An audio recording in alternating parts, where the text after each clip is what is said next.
O pati ano, pagdadasal, pinapahirapan mo. O ayan, sino ba mga nagpunta sa mga puntod-puntod nila? Noong noong undas, ayan, si PRD nagpunta sa puntod ng kanyang nanay. Nakita mo sa sasakyan niya? Oh, nakita mo yung sasakyan niya? Ang pangalan ng sasakyan niya ay Durama. Ang pangalan to? Ano sasakyan to? Durango ba to? Durango. Uy, hindi mo naman sasakyan yan, PRD ah. Nanghiram ka na naman. Uy, bilib na bilib pa naman ako kay Saldi ko. Oh, balita ko si Saldi ko bumili pa ng helicopter, bumili pa ng jet fighter. Hindi jet fighter, ng jet. Tanginan yan. Ang tindi ng congressman na yan, oh. Ang daming pera, bumaba sa probinsya niya, tapos kung ano-anong pinagbibili. Di umano ah. O kasi may mga nagsabi, may bumili daw. Di ba? May bumili daw ng ano niya, may sinasabi yung mga nakikita nating ano. Sino ba to? Yung si dating Comelec N-Bank chairman. Yung yung tumakbo sa yung PWD party list, si Guanzon. Galit na galit si Guanzon. Pucha yan, talaga naman. Ibinisto niya, bumili daw ng chopper at saka ng jet.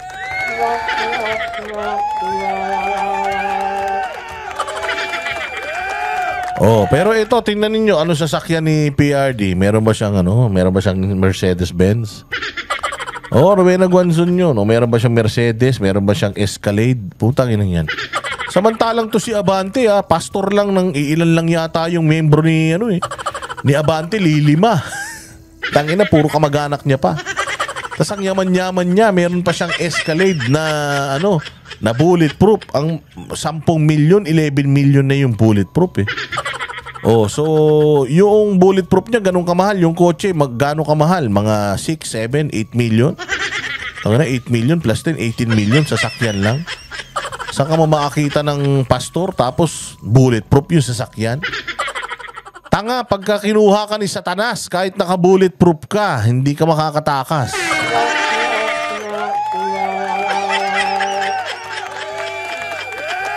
Oh, pero ito si PRD, simple lang yan, ganyan lang yan. Tingnan niyo yung mga suot.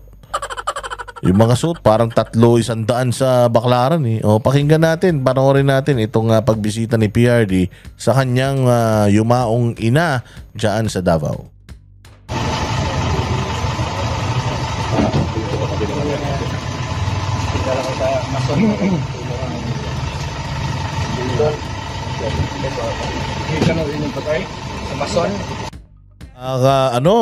PRD, ikaw ba nagpa-change oil ka na nung sasakyan? Ang lakas nung tunog ng makina, parang truck. PRD, siguro ginastos mo pa masahe. Papunta ng Senado yung pang-change oil noong sasakyan mo. Ang ingay, putya, parang kuliglig.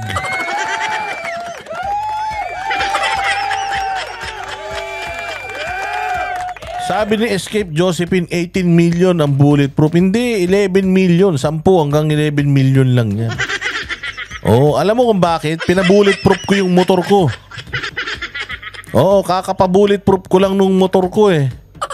Oh, para pag binaril yung motor ko, hindi tatabla ng bala.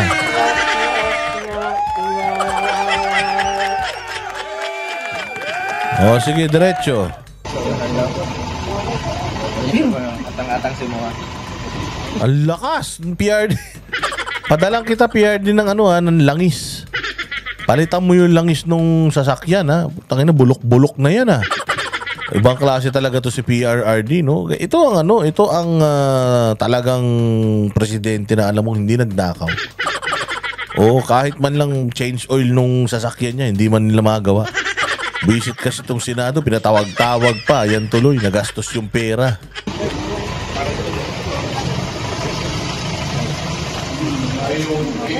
Layo na. Ang layo na ni PRD, naririnig pa yung makina. Huy, patay mo na yung makina. Hindi ko na pwedeng patayin to, baka hindi na mag-start.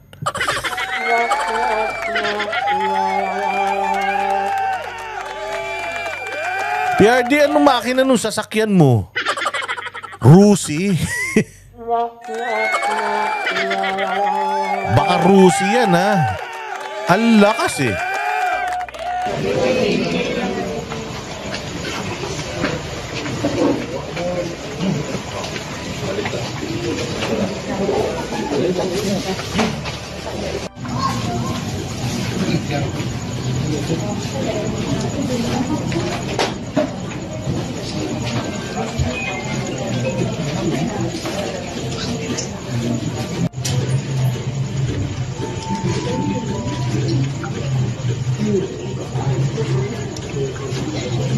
Ay, sus!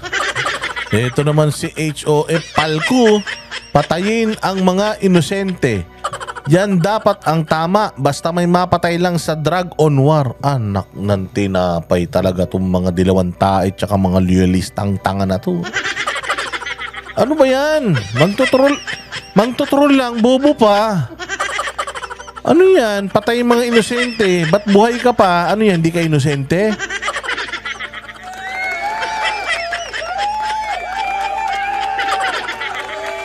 Hoy! Hof Palku! Putang ina, saan ka ba nag-aaral? Ha? Nag-aaral ka ba? Ano ba ka? Grade 2 na lang. Nahirapan ka pa, ha? Mag-message ka nga sa akin.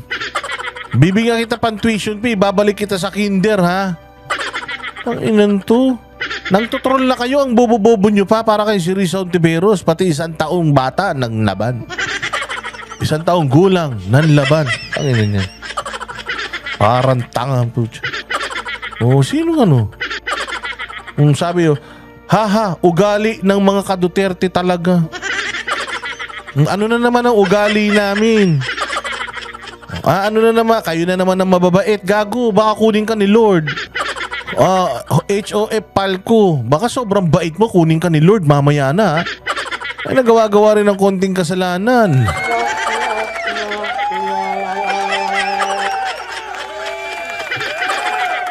Grabe ka naman, ayaw yata mapansin ng kamali.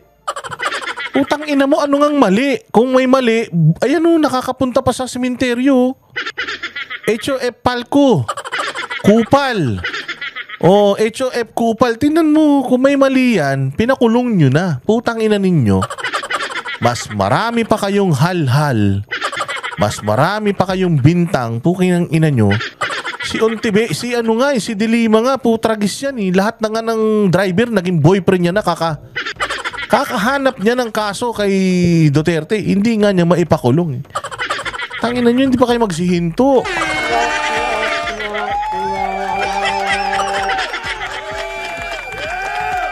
Putang ina nyo talaga kayong mga dilawan tayo tsaka mga loyalista nga kayo. Kakanood nyo yan kay Jaret eh. Kakanood nyo kay Jaret tsaka dun sa mga putang ina mga bobong mga vlogger nila. Ayan, kakanood nyo dyan. Putang ina ninyo, tinan ninyo. Para na kayong mga taho. Yung mga utak nyo parang mga taho na. Kung ito may kasalanan, kami na nga nagsasabi. Siya na nga din ang nagsabi. Putang ina, pakulong nyo na ako. Ang dami-dami nyong problema sa akin. Ang dami nyong question. Ang dami ko nang inamin. Ilang linggo na. 1 linggo na nakakaraan. Puta ina, wala pa rin akong kaso.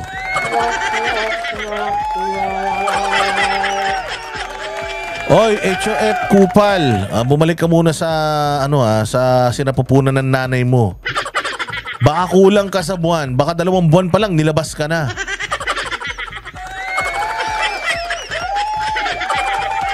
Ang likot-likot mo. Palagay ko para ma-develop ang utak mo, mga 4 na taong ka sa tiyan nanay mo dapat. 4 na taon, kulang ang 9 na buwan sa'yo. Bumalik ka muna sa sa matris ng nanay mo, tas matulog ka rin mga 4 na taon. Paglabas mo, ayan na, baka fully developed na yung utak mo. Pag fully developed na yan, ayan, pwede ka nang mang-troll. Ang ina nyo. Ang hilig nyong mang-troll eh. Hindi pa kayo tuli.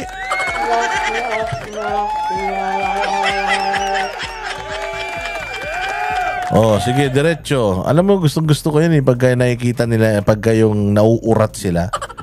Puta, ibig sabihin, pag nauurat sila, ibig sabihin talaga naman, konti na lang, mamamatay na yung mga yan. Malay mo, mga 2 ugat yung sumabog sa mga ulo nila habang pinapakita natin si PRD. O diba di nabawasan tayo ng mga tulonggi sa Pilipinas.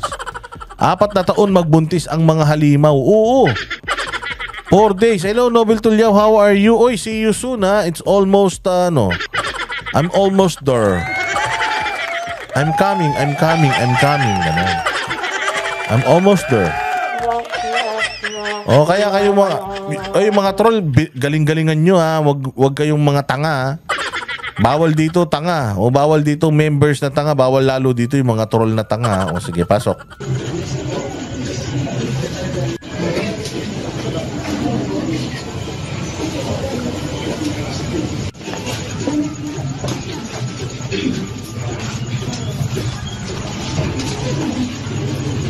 Pucha, ganyan ka-rockstar si PRD. O, pati pagbisita niya sa Puntod, binalita ng TV5, di ba?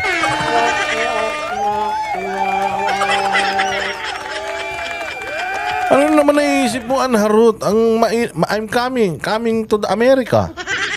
Ano may iniisip mo? Bastos ka talaga.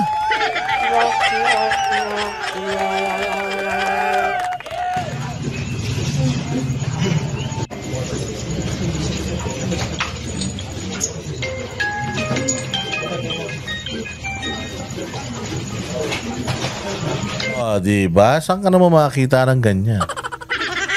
Saan ka makakita ng galit na galit ka na pero dino-document mo pa?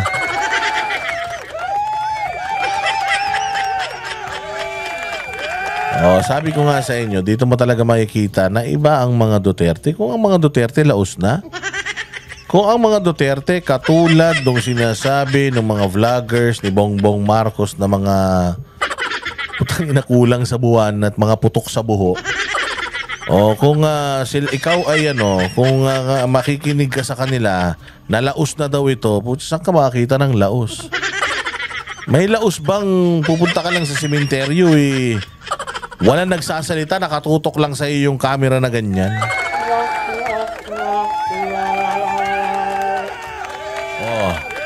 I-comment nyo dyan, kayo ba ay naniniwala na laos na si PRD? Alam nyo ba nagpunta ako ng probinsya? Punta ako ng probinsya, Siyempre, alam mo naman, ang Pangasinan, La Union, Ilocos, ayan, mga probinsya na yan, solid yan. Marcos mga yan. Solid yan, Marcos ang mga yan. Nung nagpunta ako, syempre, alam nila na nagko-content tayo. Pucha, alam mo ba na lahat sila, sinasabi nila, grabe si Duterte, no? Grabe yung matanda na yun. Talagang pinaulanan sila ng mura. Ang tapang talaga nung matanda na yun. Lahat sila, bilib na bilib kay Duterte. Ito mga to, non-political to, mga magsasaka to ha. Mga magsasaka to, tapos sinabi pa nga niyan sa akin nung chewing ko.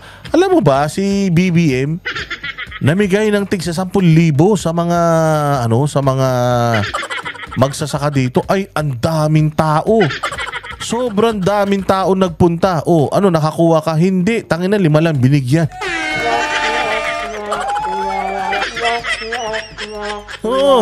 Walang hiya na yan. Pero sa totoo lang sa probinsya namin, ang lakas talaga ni Bongbong doon. Pero unti-unti na na sila. Nagigising na sila sa katotohanan kasi gulat sila Sabi nila, matindi hindi nila napakulong. Makukulong kaya yun? Ang daming sinabi ang dami daw niyang pinatay Sabi ko, baka makulong na yung bukas. Sa Lunes. Sabi ko, baka talagang sikat na sikat si Duterte. Kahit na yung mga mahina ang signal dun. Halos nakakapanood lang sila sa TV. Pero isa pa rin ang sinasabi nila. Isa lang ang tanong ko Sabi ko, yung dating mga adik dito, naubos ba? Ang dami na naman. Andiyan dyan na naman yung anak ni Mitring, yung anak ni Perdi. Nandiyan dyan na naman. Umalis na yun dito, nandito na naman. Ang payat na naman. Sabi ni Anharot, wala na, dismayado na rin mga BBM dun sa amin. Ano pa din, kumbaga, doon ko lang din na-realize na ang laki rin talaga ng impact nung ginagawa nilang pagbibigay ng ayuda dahil doon sa mga wala namang pakialam sa politika, yung hindi naman pinag-aaralan yung mga senatoriable, sila Inday Sara, yung mga Duterte. Yung focus lang sila sa kanilang ginagawa, magtanim, mag-araro, o yung parang wala na silang panahon para sa politika sa buhay nila. Alam mo, kaya magaling din talaga sila Bongbong tsaka si Romualdez. Ang napapansin nyo, nagbibigay sila hindi dito sa Metro Manila. Nagbibigay sila sa mga probinsya. Kasi yun yung nila yun talaga yung gusto nilang mangyari. Etong mga nandirito sa probinsya na to, hindi to masyadong mga nakakanood ng mga YouTube. Tapos meron tong TV pero walang cable. So ang napapanood nito, GMA tsaka TV5. So dito tayo mamigay ng ayuda. Oo, kasi para maisip nila na tayo pinakamagaling. Kasi ganun talaga yung mga mahihirap. Alam mo yung talaga, yung recipe ng pangbubudol. Butangin na master talaga ng magpinsang abnoy na yan.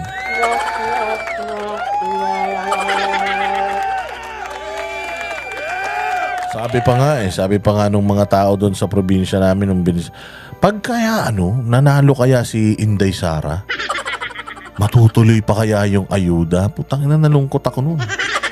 Oo, nalungkot ako. Pagod na ako. Pagod na ako magpaliwanag. Isang buong maghapon, nilalapitan ako, tapos nagtatanong sa politika. Para akong doon. Si Pastor Apollo Kibuloy, ha? Si Pastor Apollo, tatakbo Kibuloy. Tatakbo ba? Paano tatakbo yun? Nakakulong. As in talagang sabi ko, mga mangmang talaga. Hindi naman siguro mangmang na tanga, ha? Pero wala silang alam kasi nga hindi sila interesado. O kaya sabi ko, ikaw hindi ka na makakatikim sa akin ng 4 kantos, ha? Pag di mo binoto si Pastor Kibuloy, ha? Si Pastor Kibuloy, boboto mo yung senador, ha?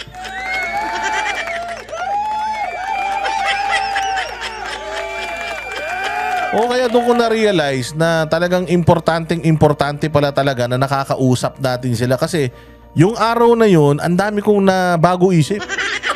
Ang dami kong nakausap, ang dami kong nakumbinse. Pero alam mo ilan yung ilan yung mga residente ng barangay namin. Mantakin mo, at least siguro mga 90% nung nung barangay namin, walang alam sa politika. Kaya doon mabilis Kaya doon nakakapagbili ng boto yung mga congressman. Yung mga sila tambaluslos. Kasi nga pag tumanggap sa iyo yun, maaalala ka na noon. So pag tumakbo ka, binigyan ako nito ng 10,000 dati. Yun ang estado ng Pilipinas. Nakakalungkot pero we really need to work harder para mas lalo nating maparating sa mga kababayan natin yung mga totoong nangyayari sa gobyerno. Kailangan nating iparating yun sa kanila, lalong-lalo na dun sa mga hindi interesado sa politika. Kayo, kung may mga kamag-anak kayo, kaya nga yun ang sinasabi namin lagi. Pag may kamag-anak kayo at kayo ay may mga OFW ka, di ka makakaboto, may kamag-anak ka, try to educate. Kung may mga GC kayo, try to educate your relatives regarding sa estado ng buhay ng Pilipinas and regarding dun sa mga tao na may malaking posibilidad na maging mga matitinong mga senador at congressman.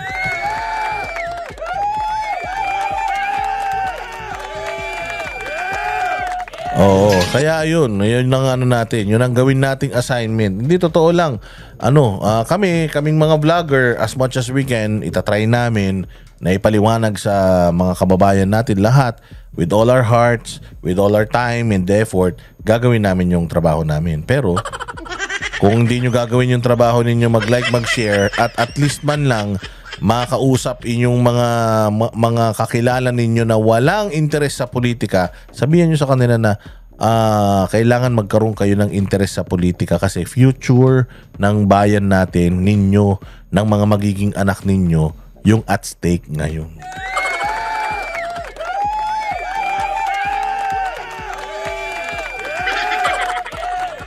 Pag nagkampanya kayo kay Pastor, doon kayo sa Beka Nature Vlog, alam mo ba na si Pastor Apollo Kibuloy ay sa buong Pilipinas ay mayroong mga Kingdom Light Congregations. Yun po yung tutulungan natin na magparating ng magandang balita na meron ng isang tatakbo sa bayan na napakarami ng mga resibo.